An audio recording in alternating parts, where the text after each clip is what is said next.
ನಮ್ಮ ದೇವರು ಕರ್ತನಾದ ಯೇಸು ಕ್ರಿಸ್ತನ ನಾಮದಲ್ಲಿ ಅನುದಿನದ ಆಹಾರ ಪ್ರಿಯರಿಗೆ ಪ್ರೀತಿಯ ಶುಭಾಶಯಗಳು. 2024 ಜುಲೈ ತಿಂಗಳ 20ನೇ ಶನಿವಾರದ ದೇವರ ವಾಕ್ಯವು ನಿಮಗೆ ತಿಳಿಯುತ್ತದೆ. ಅವರ ಫಲಗಳಿಂದ ಅವರನ್ನು ತಿಳಿದುಕೊಳ್ಳುವಿರಿ. ಮುಳ್ಳು ಗಿಡಗಳಲ್ಲಿ ದ್ರಾಕ್ಷೆ ಹಣ್ಣುಗಳನ್ನು ಮತ್ತು ಗುಣಿಕೆ ಗಿಡಗಳಲ್ಲಿ ಅಂಜೂರಗಳನ್ನು ಕೊಯ್ಯುವುದುಂಟೆ. ಮತ್ತಾಯ 7:16. ಕರ್ತನಾದ ಯೇಸು ಕ್ರಿಸ್ತನು ಸುಳ್ಳು ಪ್ರವಾದಿಗಳನ್ನು ಹೇಗೆ ಗುರುತಿಸುವುದು ಎಂಬುದರ ಕುರಿತು ಬೋಧಿಸುವಾಗ ಜನರೊಂದಿಗೆ ಒಂದು ದೊಡ್ಡ ಸತ್ಯವನ್ನು ಹಂಚಿಕೊಂಡನು. ಆ ಸತ್ಯವೇನೆಂದರೆ, ಅವರ ಫಲಗಳಿಂದ ನೀವು ಅವರನ್ನು ತಿಳಿಯುವಿರಿ. ನಿಜವಾದ ಪ್ರವಾದಿಗಳು ಇದ್ದಾಗ ಸುಳ್ಳು ಪ್ರವಾದಿಗಳು ಇರುತ್ತಾರೆ. ನೀವು ಹಾಡುಗಳು ಅಲ್ಲಿ ತೋಳಗಳು ಹೊಂದಿರುತ್ತವೆ. ಮಹಿಮಾನ್ವಿತ ದೇವದೂತರುಗಳಿರುವಾಗ ಸೈತಾನನು ಬೆಳಕಿನ ದೂತನಂತೆ ವೇಷಧರಿಸುತ್ತಾನೆ. ನಾವು ಹೇಗೆ ಪ್ರತ್ಯೇಕಿಸುತ್ತೇವೆ? ಅವು ಹೊರನೋಟಕ್ಕೆ ಒಂದೇ ರೀತಿ ಕಂಡರೂ ಅವುಗಳ ಫಲಗಳಿಂದ ನಾವು ಅವರನ್ನು ತಿಳಿಯಬಹುದು. ಬಕ್ತಾನ್ ಎಂಬ ಮುಳ್ಳಿನ ಗಿಡವು ದ್ರಾಕ್ಷಿಯಂತಹ ಹಣ್ಣನ್ನು ಉತ್ಪಾದಿಸುತ್ತದೆ. ಇವೆರಡೂ ಒಂದೇ ರೀತಿ ಕಂಡರೂ ದ್ರಾಕ್ಷಿಯ ಮಾಧುರ್ಯ ತಿಳಿಯುವುದು ಹಣ್ಣಿನ ರುಚಿ ನೋಡಿದಾಗ ಮಾತ್ರ. ಅಂತೆಯೇ ಇಸ್ರೇಲ್ ದೇಶದಲ್ಲಿನ ಮುಳ್ಳುಗಿಡಗಳು ಅಂಜೂರದ ಹಣ್ಣುಗಳಂತೆ ಕಾಣುವ ಒಂದು ರೀತಿಯ ಹಣ್ಣುಗಳನ್ನು ಉತ್ಪಾದಿಸುತ್ತವೆ.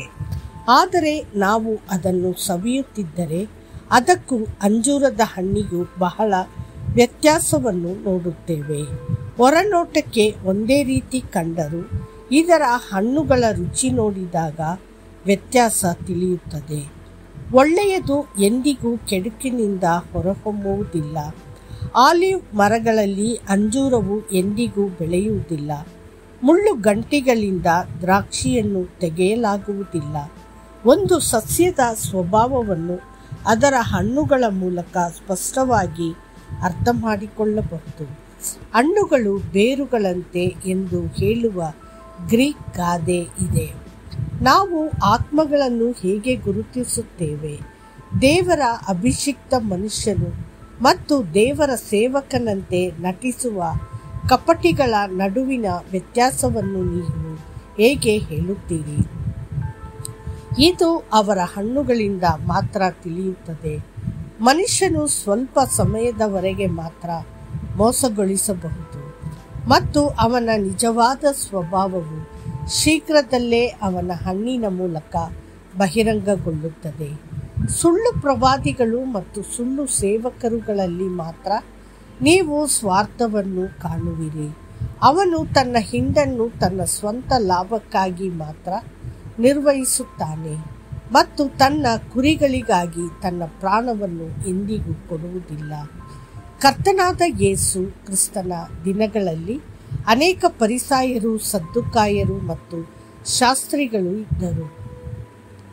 ಅವರು ಧರ್ಮಗ್ರಂಥದ ಜ್ಞಾನದಿಂದ ಶ್ರೇಷ್ಠ ತತ್ವಶಾಸ್ತ್ರಗಳ ಬಗ್ಗೆ ಮಾತನಾಡುತ್ತಿದ್ದಾಗ ಅವರ ಕಾರ್ಯಗಳು ತುಂಬ ಸ್ವಾರ್ಥಿಯಾಗಿದ್ದವು.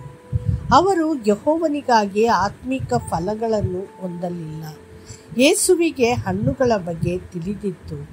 ಆದುದರಿಂದಲೇ ಅವರನ್ನು ಬಿಳಿ ತೊಳೆದ ಗೋರಿಗಳು ಎಂದು, ಕುರಿಗಳ ತೊಟ್ಟ ತೋಳಗಳು ಎಂದು ಕರೆದರು. ದೇವರ ಮಕ್ಕಳೇ, ಒಂದು ಕ್ಷಣ ನಿಮ್ಮನ್ನು ಪರೀಕ್ಷಿಸಿಕೊಳ್ಳಿ. ನಿಮ್ಮಲ್ಲಿ ಹಣ್ಣುಗಳನ್ನು ನೋಡಬಹುದೇ? ನೀವು ಕ್ರಿಸ್ತನ ಸ್ವಭಾವವನ್ನು ಹೊಂದಿದ್ದೀರಾ? ನೆನಪಿಡಿ, ಬೆಳಕಿನವರಂತೆ ನಡೆದುಕೊಳ್ಳಿರಿ. ಬೆಳಕಿನ ಫಲವು ಉಪಕಾರದಲ್ಲಿಯೂ ನೀತಿಯಲ್ಲಿಯೂ ಸತ್ಯದಲ್ಲಿಯೂ ಕಾಣಿಸಿಕೊಳ್ಳುತ್ತದೆ. ಕರ್ತನಿಗೆ ಮೆಚ್ಚುಗೆಯಾದದ್ದು ಏನೆಂಬುದನ್ನು ಪರಿಶೋಧಿಸಿ ತಿಳಿದುಕೊಳ್ಳಿರಿ. ಎಫೆಸದವರಿಗೆ 5:9 ಮತ್ತು 10 ನಿಮ್ಮನ್ನು ಆಶೀರ್ವದಿಸಲಿ. ಆಮೆನ್.